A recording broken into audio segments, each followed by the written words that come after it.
Bismillahirrahmanirrahim. Assalamualaikum warahmatullahi wabarakatuh. Alhamdulillahirrahmanirrahim.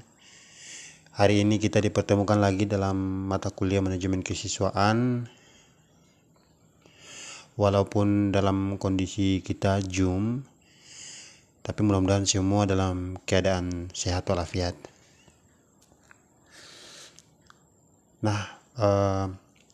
Sebagaimana sudah kita bahas pada beberapa minggu lalu tentang manajemen kesiswaan, maka materi pokok kita pada pertemuan kali ini tentang ruang lingkup manajemen kesiswaan.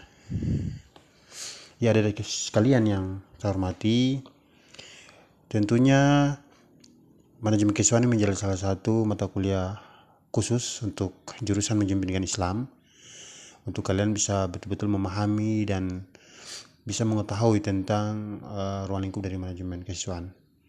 Nah, apa saja ruang lingkup manajemen kesiswaan itu? Tentunya ruang lingkup manajemen kesiswaan itu mencakup berbagai aspek yang berkaitan dengan pengelolaan siswa di suatu lembaga pendidikan. Nah, beberapa area utama yang menjadi bagian dari manajemen kesiswaan antara lain itu mulai dari perencanaan siswa, publikasi, pendaftaran, penerimaan siswa, orientasi, pengelompokan siswa, pembinaan disiplin, evaluasi, kemudian sistem bertingkat ya, atau kenaikan kelas, sampai pada layanan khusus di sekolah. Oke, itu begini pada manajemen perencanaan kesiswaan. Nah, kemudian ada komponen-komponen dari perencanaan kesiswaan. Apa saja komponen-komponen itu?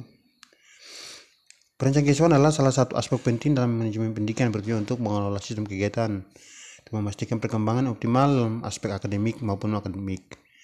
Secara umum, perencanaan siswa meliputi berbagai hal seperti pengorganisasian sekolah, kemudian kegiatan ekstrakurikuler, pengembangan minat bakat, sehingga penyusunan program-program pendukung untuk meningkatkan kualitas pendidikan.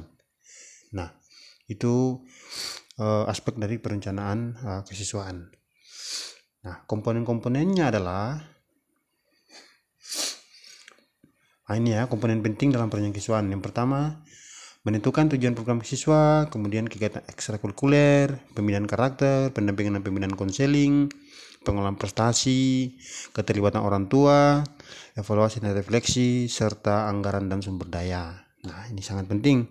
Sekolah juga membutuhkan anggaran ya untuk bisa merencanakan manajemen kesiswaan itu.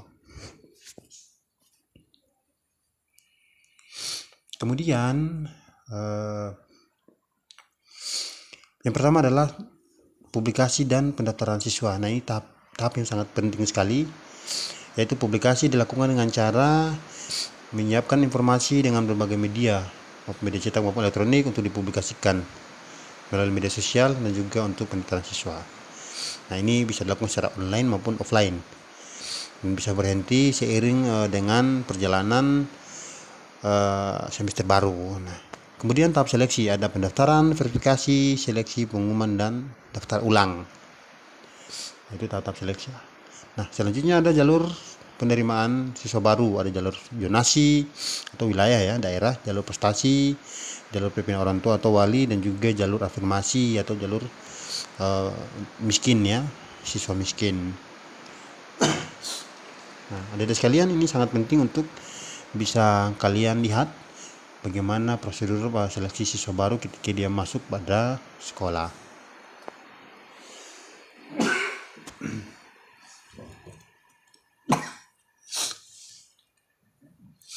Ya, kemudian ada apa yang membuat penerimaan siswa baru itu sangat penting, karena sekolah itu memiliki peran dan tanggung jawab sangat besar. Nah, ini ada jalur-jalur penerimaan ya. Ada jalur penerimaan, kuota, kriteria, sistem seleksi, dan juga mekanisme. Pertama, kuota. Nah, tentunya di sekolah harus bisa melihat dari seberapa banyak siswa yang diterima ya. Kemudian daya tampung sekolah dengan fasilitas sarana prasarana dan juga rasio guru dan siswa. Tidak bisa menampung banyak siswa di sekolah padahal gurunya tidak cukup ya. Nah, itu yang menjadi pertimbangan aspek sarana prasarana dan juga guru di sekolah. Nah, ini kemudian menjadi perhatian. Nah, kemudian setelah siswa itu diterima, dinyatakan memenuhi syarat, maka dilakukan orientasi. Nah, orientasi itu ada MOS, dulu MOS ya. Sekarang dikenal dengan MPLS, sedangkan di madrasah dikenal dengan masa ta'aruf siswa madrasah atau matsama. Nah, ini sangat penting ya. Tujuannya untuk mengenalkan siswa terhadap lingkungan barunya. Nah, dulu kita sering mengenal yang namanya masa orientasi siswa atau MOS itu ya. Nah, sekarang sudah tidak lagi. Sudah dikenalkan dengan MPLS, masa pengenalan lingkungan sekolah. Di dalamnya bisa mengenal guru-guru dan juga siswa-siswa dan fasilitas sarana prasarana pembelajaran. Ya, kemudian pengelompokan rombel. Nah, rombel ini juga sangat penting. Bagaimana menentukan siswa di kelas ya. Ini ada beberapa faktor yang bisa menjadi pertimbangan ya. Salah satunya adalah tentang jenis kelamin, kemudian faktor tata nilai akademik dan juga kebutuhan khusus. Jadi pemerataan siswa di kelas juga itu tidak semerta-merta langsung ditetapkan, harus ada pertimbangan-pertimbangan dan juga kriteria tertentu sehingga bisa menempati satu kelas ya. Nah, lantas berapa banyak siswa yang memang harus ditempatkan di satu ruangan? Nah, ini yang menjadi pokok perhatian kita.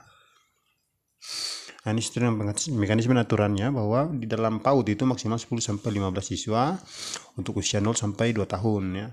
Kemudian SD 28 siswa, SMP 32, SMA 36, SLB itu bisa kurang dari 15 ya, tergantung situasi dan kondisi sekolah itu. Ya, kemudian ada pola pembinaan. Di dalam sekolah sendiri, pembinaan juga sangat penting. Kenapa demikian? Karena pembinaan itu yang nantinya akan mendukung kelancaran proses akademik siswa. Ada pembinaan dilakukan oleh guru BK, guru wali kelas, dan juga pembina ekskul ya. Siswa di sekolah punya kegiatan-kegiatan ekskul yang memang harus memiliki peran untuk proses pembinaan juga selain daripada dia belajar di kelas. Kemudian ada layanan-layanan ya.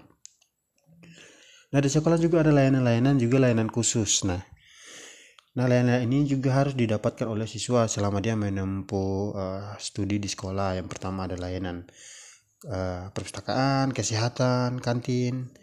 Nah, layanan ini masih banyak lagi ya, seperti laboratorium dan juga layanan keamanan bagi siswa. Nah, ini harus diperhatikan oleh pihak sekolah.